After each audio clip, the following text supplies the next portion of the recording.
Welcome to Pop Culture Weekly with Kyle McMahon from iHeartRadio. Your pop culture news, views, reviews, and celebrity interviews on all the movies, TV, music, and pop culture you crave weekly. Here's Kyle McMahon. Hello.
Thank you so much for speaking with me, Rebecca. I really appreciate it. Pleasure. So tell me, first of all, this film is so incredible. I absolutely love it. And tell me a bit why, you're an executive producer on the film. Why was this role as Beth so important to you, for you to play? I just liked her, there's not really a there's not really a more complex answer than that. I just liked her. I thought she was really unusual. I thought she was a really unusual heroine of a horror movie because, she's a mess. She's just had a catastrophic thing happen to her. She's completely angry. She's very volatile. She's totally reckless. She's drunk for a lot of it. She's quite funny and brittle and dark in a way. And I thought that all felt like such a interesting cocktail for someone who's then going to be the center of a horror movie, because there's only one thing arguably scarier than a woman being terrorized in a house alone, and that's one who is willing to be terrorized. So, I think it makes the audience's journey that much scarier. Yeah, and what's really interesting to me is this isn't a typical horror movie in so many ways. There's so many moments of real gravitas. I shouldn't use words I can't pronounce. There's real moments of You're there's doing fine. thanks. There's real moments of grittiness, realness, drama that you don't often, and I'm a huge horror fan, but you don't often see so much of that in horror No. movies today. And I love that about this film. Yeah, I mean, part of the reason that I'm sometimes drawn to genre films is that there is an extremity of human emotion that is available to you as an actor that you don't necessarily get in a more, you know, within the realms of reality type of story. Um, and sometimes you can really mine very serious topics that are very difficult to talk about. Mental health, grief, suicide. I mean, through an indirect way, you can talk about what's frightening about them in our sort of psyche at large. And, I'm a real believer also that horror movies are a way that people process anxiety. Like when we go through difficult times and we're holding lots of stress or anxiety about existence around, like, now, Yeah. there is a kind of catharsis and joy, weirdly, that comes out of just the adrenaline rush of screaming in a room full of strangers and then having the opportunity to giggle about that afterwards, or let go of some of that, release some of that anxiety. I think that experience is something that we crave, actually. um Absolutely. I'm sorry.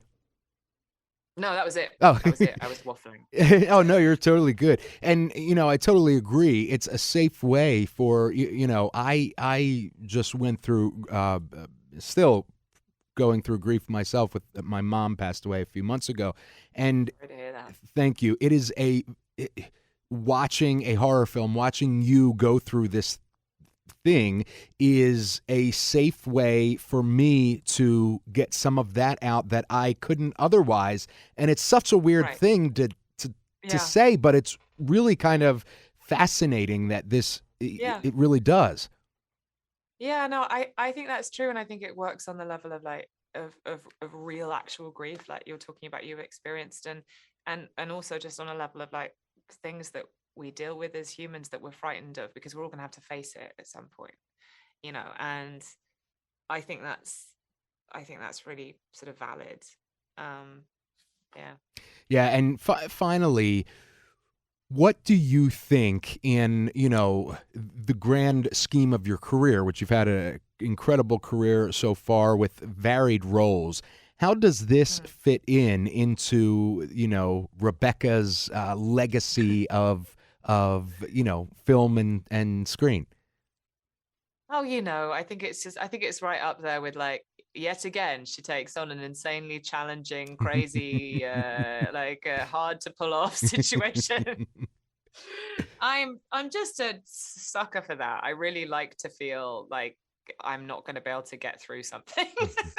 I don't know what it's about, but I like to, the harder, the more taxing, the more difficult, the more unlikely it is that I will be able to pull it off, the more I am drawn to it. So I feel like it definitely slots into a long line of those kind of choices. Rebecca, thank you so much. You are a joy to talk to. I can't wait for everybody to see this film. It Me is so too. good. Thank you. Thank you. Thank you. Bye bye.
Thanks so much for speaking with me, Bobby. I really appreciate it.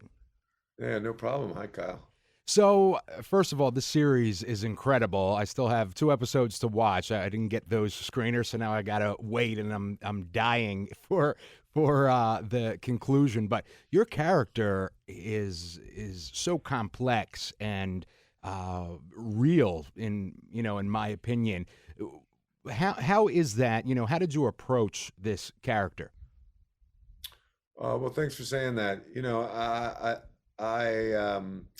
I was fascinated for a few reasons. I'm obsessed with. I was a big sports fan. I've always wanted to play an athlete. In my years, I've gotten to know many athletes, former professional athletes, and I find them fascinating. I think the idea of, being at the peak of your life, of your career in your 20s, and then being done by your early 30s is a strange phenomenon. And I think it's an extremely complex place to be psychologically, to be done like that. And then I think that this guy, I thought he was an interesting person because he's, volunteered to go to this place, and he spends all of his time not really into it. And I thought that was an interesting thing to investigate. And the more I did, the more I realized I think this guy might be like at the very end of his rope. And what's he going to do? Is this guy going to like publicly kill himself at this thing or not? That was the sense I got when I read it, that there was a real deep sadness to this guy. So, I think that there's potential there in that kind of desperation for some funny things to happen unexpectedly. And the writing really supported that. David Kelly's such a good writer, and and I'm working with Melissa, so I knew something funny was going to happen, and I thought it'd be interesting to see how we make this dark guy have these funny moments. And I think you did that perfectly. And speaking of Melissa, you and her, throughout the series have a complicated relationship. How is it to play off of somebody? I mean, I just love her. She's so hysterical. And Yeah. then in this role, she kind of, balances between dramatic and funny. How is it to play, especially with your character, off of somebody like her? Yeah, it's exceptional. I mean, I'm really lucky. It's my fourth time working with her, and look, hopefully you do a lot of work, you do a lot of jobs. They're not all home runs, but you get to work with somebody that's that gifted and that great. Your chances of being in something good are better. And so that's how I feel about Melissa. If she calls, I consider it very, very seriously because she has great taste. She's got incredible comic. She's one of the greatest physical comedians I've ever seen, for sure. We know she's funny, but she has a real depth to her character that is really, really fun to work with, and you never get the same thing twice. She's unpredictable, and she has a very deep well. So I'd work with her anytime. Awesome. Bobby, you are a standout in a sea of standouts with Nine Perfect Strangers. Thank you so much for speaking with me. I really appreciate it. Yeah, my pleasure. Thanks, Kyle. Take care. See you, man.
thank you guys so much for speaking with me. I really appreciate it. Thank you. Of course. So this series is absolutely incredible. I'm dying because I have 2 more episodes to watch, and I can't wait till they send them over so I can finish. But you guys are so awesome in this. Particularly, I felt as I was watching that you kind of represented in some ways me. And what I mean by that is, Samara, you had said something like, when they were talking about taking your phone or whatever, and you were like, what? And I felt that. I was like, wait, what? Like, what would I do? Like, I don't know if I could do that. How is in the bigger picture of the series, how was it for you both, putting yourselves into these characters? Did you find a little bit of yourself in them as well?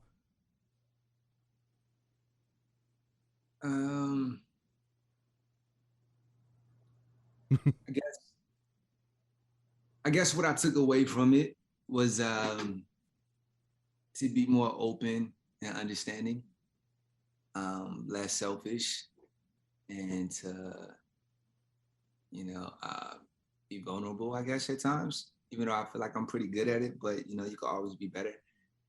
So I guess the healing moments from the show, I try to absorb a lot of that. Awesome. And how about for you? Yeah, I think the biggest thing I took away from it was the sort of stigma around women who their livelihoods are being an influencer on Instagram, and how much work and time goes into being successful at something like that. And I think there's a lot of judgment around women who do that, and I don't really understand why. It made me look at myself, and I think I had those similar judgments as well towards these women. And I was like, why do you do that? It made me look at myself in that way, which was really interesting. I don't know what I had really in common with Jessica. I think the anxiety she has such terrible anxiety, and I could really just ramp up my anxiety and just get it all out at work, and then come home and I was super relaxed. And what was it like? I mean, this is really an ensemble cast, and every single cast member just shines in this series. What was it like for you to be amongst all of these other incredible actors? I feel like it was like a master class. Just learn firsthand, ask questions, and just watch these, see their process, see how they approach different things. And it was a great experience to learn and just to, kind of be there and witness as a student and a fan. Yeah, I felt like I had front row tickets to the best theater in town. Yeah. It was one scene where we all were just like off camera crying. I know exactly what you're talking about. Everybody, we weren't even on camera. We were just watching, witnessing, and it was like bawling, tears. Yeah. That's incredible. Thank you both so much. I love this series so much, and you guys, you two are just slaughter it in it. So thank you for that, and thank you for speaking with me today.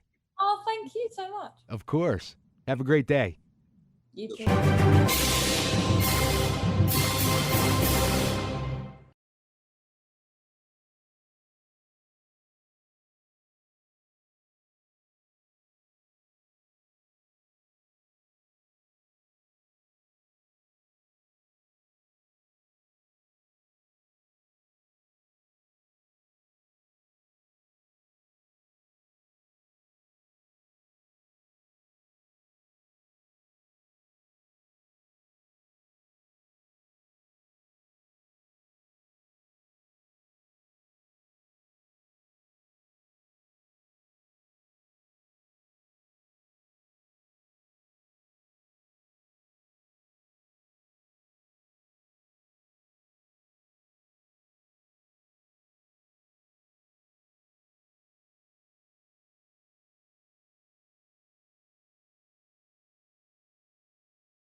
Thank you for listening to Pop Culture Weekly. Hear all the latest at popcultureweekly.com.